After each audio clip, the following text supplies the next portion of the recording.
Guys, welcome to Xylem Learning. It's me Mufeeda. കുട്ടികളെ, ഇന്ന് ഞാൻ വന്നിട്ടുള്ളത് 20 on 20 ആർക്കെല്ലാം കിട്ടുമെന്ന് അറിയാൻ തന്നെയാണ്. അപ്പം മക്കളെ, ഇന്നത്തെ ചാപ്റ്റർ നിങ്ങൾ ശ്രദ്ധിച്ചിട്ടുണ്ടാവും.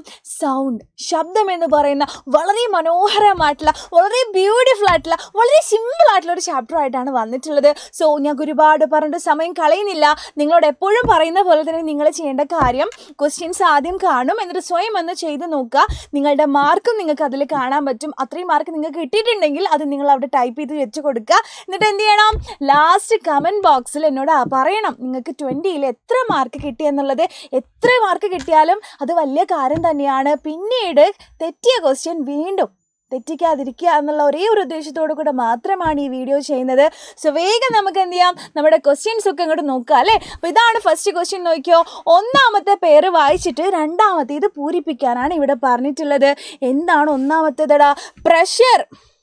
Pressure Pascal. നമുക്കറിയാം മർദ്ദത്തിൻ്റെ യൂണിറ്റാണ് പാസ്കൽ എന്ന് പറയുന്നത്. സോ സ്വാഭാവികമായിട്ടും ഫ്രീക്വൻസിൻ്റെ യൂണിറ്റ് എന്താണെന്നാണ് ചോദിക്കുന്നത്. നമുക്കറിയാം അല്ലേ, ഞാൻ പറയാണ്, എല്ലാവരും മനസ്സിൽ വെക്കണം കേട്ടോ.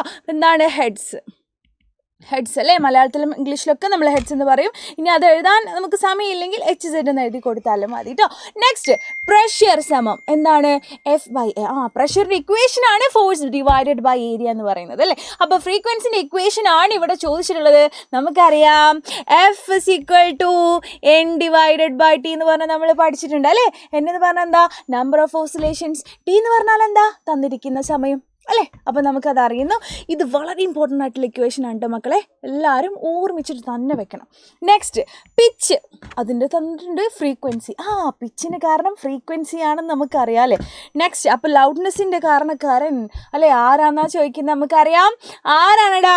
ആംപ്ലിറ്റ്യൂഡാണ് അല്ലേ. ആംപ്ലിറ്റ്യൂഡ് മലയാളത്തിൽ പറയും ആയതിയൻ. സിമ്പിൾ അല്ലേ. അപ്പോൾ നെക്സ്റ്റ് ക്വസ്റ്റ്യൻ നോക്കിയോ. Find out the odd one from the following. താഴെ കൊടുത്തിരുന്നില്ലേ, കൂട്ടത്തിൽ പെടാത്തതിനെ കണ്ടെത്താനാണ് പറഞ്ഞിട്ടുള്ളത്. എന്തൊക്കെയാണ് തന്നിട്ടുള്ളത്? 100 ഹെഡ്സ്, 2000 ഹെഡ്സ്, 10000 ഹെഡ്സ്, 25000 ഹെഡ്സ് ഇങ്ങനെ തന്നിട്ടുണ്ട് അല്ലേ. എന്താണ് HZ? നമുക്കറിയാം അത് ഫ്രീക്വൻസി, ആവൃത്തിയാണ് കേട്ടോ ഹെഡ്സ് എന്നൊക്കെ പറയുന്നത്. അപ്പം ഇതിലൊറ്റയാണ് ചോദിച്ചാൽ നോ ഡൗട്ട് ഇതാണ് അല്ലേ. കാരണം ഈ സൗണ്ട് എന്താണ്? മനുഷ്യന് നമ്മൾക്ക് കേൾക്കാൻ പറ്റാത്ത സൗണ്ടാണ്.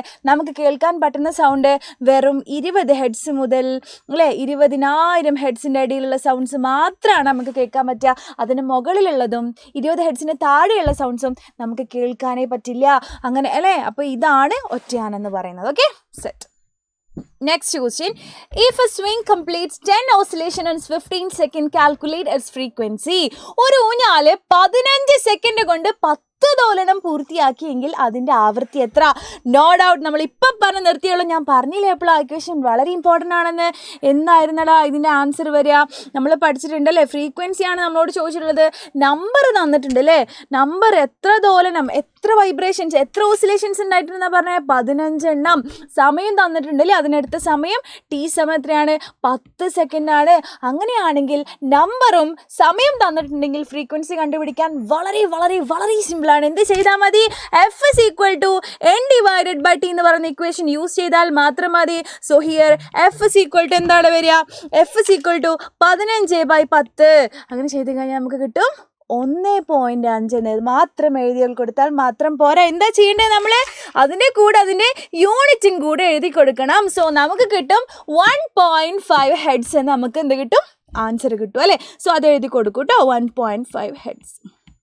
Next question, if in a tuning fork it's marked as 288 hertz, what does it stand? അല്ലേ, ഒരു ട്യൂണിംഗ് ഫോർക്കിൽ 288 ഹെഡ്സ് എന്ന് എഴുതിയിട്ടുണ്ട്. ഇതെന്തിനെയാണ് സൂചിപ്പിക്കുന്നത് എന്നാണ് ചോദിക്കുന്നത്. നമുക്ക് എല്ലാവർക്കും അറിയാം അല്ലേ, അത് എഴുതിയിട്ടുള്ളത് അതിൻ്റെ നാച്ചുറൽ ഫ്രീക്വൻസി, സ്വാഭാവിക ആവൃത്തിനെയാണ് അത് സൂചിപ്പിക്കുന്നതെന്ന് നിങ്ങൾ അങ്ങോട്ട് എഴുതി കൊടുക്കണം. സോ 1 മാർക്ക് കിട്ടും അങ്ങനെയാണെങ്കിൽ. നെക്സ്റ്റ് ക്വസ്റ്റ്യൻ നോക്കാം. എന്താണ് നെക്സ്റ്റ് ക്വസ്റ്റ്യൻ? ഉച്ചതയുടെ യൂണിറ്റ്, ഓഡിബിലിറ്റിൻ്റെ യൂണിറ്റ് എന്താണെന്ന് അറിയാം അല്ലേ. വളരെ ഇമ്പോർട്ടൻ്റ് ആണ് കേട്ടോ മക്കളെ, ഒരുപാട് കണ്ടിട്ടുണ്ട്. ഡെസിബൽ ആണ് കേട്ടോ. ഡെസിബൽ നമ്മളിങ്ങനെ എഴുതി കൊടുക്കാറുണ്ട് dBn. ഇത് അളക്കുന്നത് എങ്ങനെയാ അല്ലേ? ഇത് അളക്കുന്ന ഉപകരണം ഏതെന്നാണ് നമ്മളോട് ചോദിച്ചിട്ടുള്ളത്. നമുക്കറിയാം ഡെസിബൽ മീറ്റർ ഉപയോഗിച്ചിട്ടാണ് നമ്മൾ ഇത് അളക്കുന്നത് കേട്ടോ. യൂണിറ്റ് ആലോചിച്ചാൽ മതി, അതിൻ്റെ കൂടെ ഒരു മീറ്ററും കൂടെ ചേർത്ത് കൊടുത്താൽ എന്ത് ചെയ്യും? അത് അളക്കുന്ന ഉപകരണത്തിൻ്റെ പേര് കിട്ടും. ഓക്കെ, സെറ്റ് അല്ലേ. നെക്സ്റ്റ് ക്വസ്റ്റ്യൻ നോക്കിയാൽ എന്താണ് next question? Astronauts cannot communicate directly, so they use radio device why അല്ലേ? ബഹിരാകാശ സഞ്ചാരികൾക്ക് നേരിട്ട് സംസാരിക്കാൻ പറ്റില്ല. നമ്മൾ കണ്ടിട്ടുണ്ടാവും അല്ലേ? അടുത്തടുത്തിരിക്കുന്ന ആൾക്കാരാണെങ്കിലും എന്തൊരു സാധനം ഉപയോഗിച്ചിട്ടല്ലേ ആണ് അവരിങ്ങോട്ടും ഇങ്ങോട്ടും സംസാരിക്കുന്നത് അല്ലേ? അപ്പം അതെന്താണെന്ന് ചോദിക്കുന്നത് നമുക്കറിയാം. അല്ലേ, നമ്മളെ സ്പേസിൽ അല്ലേ, ബഹിരാകാശത്ത് അറ്റ്മോസ്ഫിയർ ഇല്ല, അന്തരീക്ഷമില്ല അല്ലേ? സൗണ്ടിന് അങ്ങോട്ടും ഇങ്ങോട്ടും സഞ്ചരിക്കണം. ഒരാൾ പറഞ്ഞാൽ മറ്റാൾ കേൾക്കണം എന്നുണ്ടെങ്കിൽ നമ്മളെ വായിൽ നിന്ന് സൗണ്ട് പോയിട്ട് മറ്റാൾ എന്ത് ചെയ്യണം? അത് കേൾക്കണം അല്ലേ? സൗണ്ടിന് പോകണമെങ്കിൽ നമ്മൾ പഠിച്ചിട്ടുണ്ട് ഒരു മീഡിയം, ഒരു മാധ്യമം ആവശ്യമാണ് അല്ലേ? ബഹിരാകാശത്ത് ആ മീഡിയം അല്ലെങ്കിൽ ആ ഒരു മാധ്യമം ഇല്ലാത്തത് കൊണ്ടാണ് നമ്മൾ എന്ത് ചെയ്യുന്നത് അല്ലേ? ഇതുപോലെയുള്ള ഡിവൈസസ് ഒക്കെ യൂസ് ചെയ്തിട്ട് സംസാരിക്കുന്നത്. നിങ്ങൾ മനസ്സിലാക്കുക. അപ്പോൾ എന്താ നമ്മൾ എഴുതേണ്ടത്? In space there is no atmosphere, അല്ലെങ്കിൽ അന്തരീക്ഷമില്ല, അല്ലെങ്കിൽ അതുകൊണ്ട് തന്നെ മീഡിയം ഇല്ല എന്ന് നിങ്ങൾ ആൻസർ എഴുതി കൊടുത്താൽ മതി കേട്ടോ. Okay, next. Differentiate ultrasonic sound and infrasonic sound. Infrasonic സൗണ്ടും അൾട്രാസോണിക് സൗണ്ടും തമ്മിലുള്ള വ്യത്യാസം എഴുതാനാണ് മക്കളെ നമ്മളോട് പറഞ്ഞിട്ടുള്ളത്. നമുക്കറിയാം നമ്മൾക്ക് കേൾക്കാൻ പറ്റുന്ന സൗണ്ട്സ് നടക്കുന്ന എന്താണ്? 20ൻ്റെയും 20,000 ഹെഡ്സിൻ്റെയും ഇടയിലാണ് അല്ലേ? 20 ഹെഡ്സിന് താഴെയുള്ള സൗണ്ട്സിനെയാണ് നമ്മൾ ഇൻഫ്രാസോണിക് സൗണ്ട്സ് എന്ന് പറയുന്നത്. 20,000 ഹെഡ്സിന് മുകളിലുള്ള സൗണ്ട്സിനെയാണ് നമ്മൾ എന്ത് പറയുന്നത്? അൾട്രാസോണിക് സൗണ്ട്സ് എന്ന് പറയുന്നത് അല്ലേ? അപ്പോൾ എങ്ങനെ നമ്മൾ എഴുതി കൊടുക്കുക? സിമ്പിൾ അല്ലേ? The sound having frequency less than 20 ഹെഡ്സിനാണ് ഇൻഫ്രാസോണിക് അല്ലെ? 20 ഹെഡ്സിന് താഴെയുള്ള സൗണ്ടുകളാണ് ഇൻഫ്രാസോണിക് സൗണ്ട് എന്ന് പറയുന്നത്. എന്നാൽ the sounds having frequency greater than 20,000 ഹെഡ്സിനെയാണ് നമ്മൾ എന്ത് പറയുന്നതാ? അൾട്രാസോണിക് സൗണ്ട്സ് എന്ന് പറയുന്നത് അല്ലേ? 20,000 ഹെഡ്സിന് മുകളിൽ ഫ്രീക്വൻസി ഉള്ള സൗണ്ട്സിനെയാണ് നമ്മൾ എന്ത് പറയുന്നതാ? Ultrasonic sounds. സിമ്പിൾ അല്ലേ? നെക്സ്റ്റ് ക്വസ്റ്റ്യൻ നോക്കാം. എന്താണ്? See the figure, identify the device. ഈ ഉപകരണത്തെ തിരിച്ചറിയാനാണ് ഇവിടെ പറഞ്ഞിട്ടുള്ളത്. നമുക്കറിയാം അതെന്താണെടാ? അതാണ് നമ്മളുടെ സോണാർ അല്ലേ?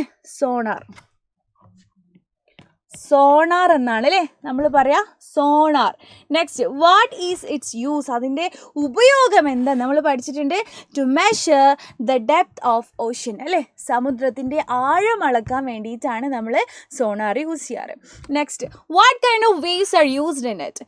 ഇതിൽ ഏത് തരം തരംഗമാണ് ഉപയോഗിക്കുന്നതെന്നാണ് ചോദിക്കുന്നത്. നമുക്കറിയാം എന്താണെടാ?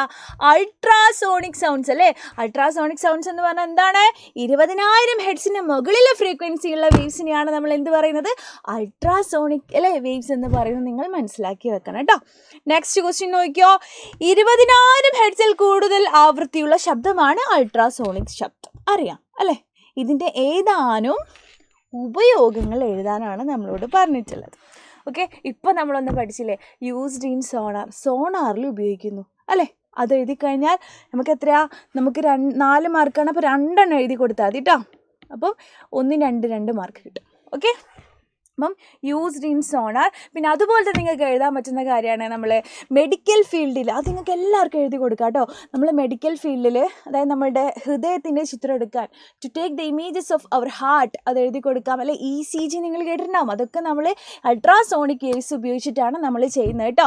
പിന്നെ അതുപോലെ തന്നെ നമ്മളെ അൾട്രാസോണോഗ്രാഫി എന്ന് പറയും. ഇതൊക്കെ നിങ്ങൾക്ക് എഴുതി കൊടുക്കാൻ പറ്റും. അതായത് നമ്മളുടെ കിഡ്നി, ലിവർ, ഇതിൻ്റെയൊക്കെ ഇമേജസ് ഫോട്ടോ എടുക്കാൻ വേണ്ടിയിട്ട് നമ്മൾ അൾട്രാസോണിക് വേവ്സ് ഉപയോഗിക്കാറുണ്ട് കേട്ടോ. അതൊക്കെ നിങ്ങൾക്ക് എഴുതി കൊടുക്കാം.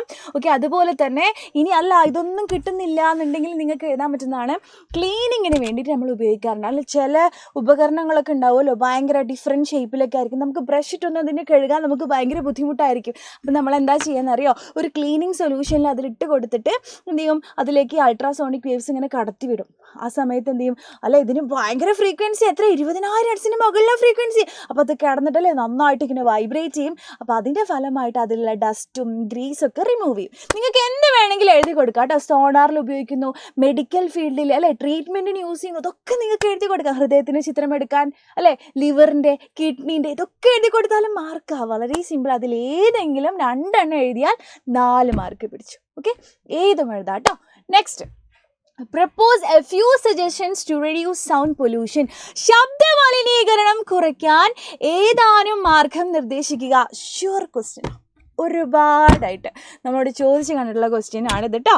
വളരെ വളരെ വളരെ ഇമ്പോർട്ടൻ്റ് ആണ്. എല്ലാവരും ശ്രദ്ധിക്കുക. നമ്മൾ പഠിച്ചിട്ടുണ്ട് എന്താണ്? എയർ ഹോൺസ് പ്രോഹിബിറ്റ് അല്ലേ? Prohibit air horns. Air horns എന്ത് ചെയ്യുക? നിരോധിച്ചോ അല്ലേ? അപ്പം എന്ത് ചെയ്യാൻ പറ്റും? ശബ്ദ മലിനീകരണം നമുക്ക് കുറക്കാൻ പറ്റും. പിന്നെയോ യൂസ് ബോക്സ് ടൈപ്പ് അല്ലേ, ബോക്സ് ടൈപ്പ് ലൗഡ് സ്പീക്കേഴ്സ് നമ്മൾ പഠിച്ചിട്ടില്ലേ, instead of horn type loud speakers അല്ലേ, box type loud speakers use ചെയ്യാൻ നമ്മൾ പറഞ്ഞിട്ടുണ്ട്. പിന്നെയോ മരങ്ങൾ ഒരുപാട് നട്ടുപിടിപ്പിക്കുക. കാരണം എന്താ? അപ്പോൾ ഈ മരങ്ങൾക്കൊരു പ്രത്യേക കഴിവ്, അവർക്ക് എന്ത് ചെയ്യാൻ പറ്റും? സൗണ്ടിനെയൊക്കെ അബ്സോർബ് ചെയ്യാൻ അല്ലെങ്കിൽ ആഗിരണം ചെയ്യാൻ പറ്റും. അങ്ങനെ നമുക്ക് സൗണ്ട് പൊല്യൂഷൻ കുറക്കാൻ പറ്റും. പിന്നെ മെയിനായിട്ട് നിങ്ങൾ എഴുതി കൊടുക്കേണ്ടത് എന്താണെന്നറിയോ? ഇതൊക്കെ അല്ലേ ചില ആൾക്കാർ, നമുക്ക് കുറേ റൂൾസ് ഉണ്ട് ശബ്ദ മലിനീകരണത്തിൻ്റെ, നമ്മൾ പാലിക്കേണ്ട കുറേ കാര്യങ്ങളുണ്ട്. പക്ഷേ ഇതൊക്കെ വയലേറ്റ്, അതായത് ഇതൊക്കെ ലംഘിക്കണ കുറേ ആൾക്കാരുണ്ടാവും. ഇവർക്കൊക്കെ എതിരെ നല്ല നടപടി എടുക്കുക നല്ലൊരു ഓപ്ഷനാണ് അല്ലേ, എല്ലാവർക്കും എഴുതി കൊടുക്കാം അല്ലേ. അപ്പോൾ നമ്മളൊക്കെ ചെയ്യേണ്ട കാര്യം എന്താ? ഇതൊക്കെ പാലിക്കണം അല്ലേ. അപ്പോൾ ഇതിലേത് 4 എഴുതി കൊടുത്താലും എന്ത് ചെയ്യാൻ പറ്റും? നിങ്ങൾക്ക് ആൻസർ കിട്ടും. അതുപോലെ തന്നെ ഇനി മനസ്സിലോട്ടൊന്നും വരണില്ലെങ്കിൽ നിങ്ങൾ എഴുതി കൊടുക്കണം. നമ്മൾ ഇൻഡസ്ട്രിയൽ ഏരിയാസ് അല്ലേ, നമ്മൾക്ക് ഇൻഡസ്ട്രീസ് അങ്ങനെ കേട്ടിട്ടില്ല നിങ്ങൾ? കുറേ ഇങ്ങനെ ഡ്രില്ലിങ്ങും കാര്യങ്ങളൊക്കെ ചെയ്യുന്ന ഭയങ്കര സൗണ്ടുള്ള കുറേ ഇൻഡസ്ട്രീസൊക്കെ ഉണ്ട് അല്ലേ. അതൊക്കെ എന്ത് ചെയ്യണം? കുറേ ആൾക്കാർ ഇങ്ങനെ തിങ്ങി തിങ്ങി താമസിക്കുന്ന കുറേ ഏരിയാസ് ഉണ്ടാവും അല്ലേ. ഇങ്ങനെയുള്ള റെസിഡൻഷ്യൽ ഏരിയാസ് എന്നൊക്കെ കുറച്ച് മാറി എന്ത് ചെയ്യുക? അവരതൊക്കെ അല്ലേ ബിൽഡിങ് അവിടെയൊക്കെ ഉണ്ടാക്കിക്കോട്ടെ. അല്ലാതെ ആൾക്കാർ കുറേ തിങ്ങി പാർക്കുന്നിടത്ത് അതൊന്നും ഉണ്ടാക്കാതിരിക്കുക. അങ്ങനെയുള്ള കാര്യങ്ങളൊക്കെ എന്ത് ചെയ്യാൻ പറ്റും? നമുക്ക് ശ്രദ്ധിക്കാൻ പറ്റും. സോ ഇതൊക്കെ നിങ്ങൾക്ക് എഴുതിയാൽ എന്ത് ചെയ്യാൻ പറ്റടാ? മാർക്ക് കിട്ടും. സോ ഇതാണ് ഇന്നത്തെ ക്വസ്റ്റ്യൻസ് എന്ന് പറയുന്നത്. അപ്പോൾ എൻ്റെ കുട്ടികൾ ചെയ്യേണ്ട കാര്യം തീർച്ചയായിട്ടും നിങ്ങൾ ഈ എക്സാം എഴുതി നോക്കിയിട്ട് അതിൻ്റെ മാർക്ക് മിസ്സിനോട് പറയണം, കമൻ്റായിട്ട് അറിയിക്കണം. കൂടെ നിങ്ങളുടെ valuable feedback, it's really important. അപ്പം നിങ്ങൾ എന്ത് ചെയ്യണം മക്കളെ? തീർച്ചയായിട്ടും കമൻറ്റ് ചെയ്യുക കേട്ടോ. ഫീഡ്ബാക്ക് വളരെ ഇമ്പോർട്ടൻ്റ് ആണ്. മാർക്ക് നിർബന്ധമായിട്ടും പറയണം. Okay, bye, thank U.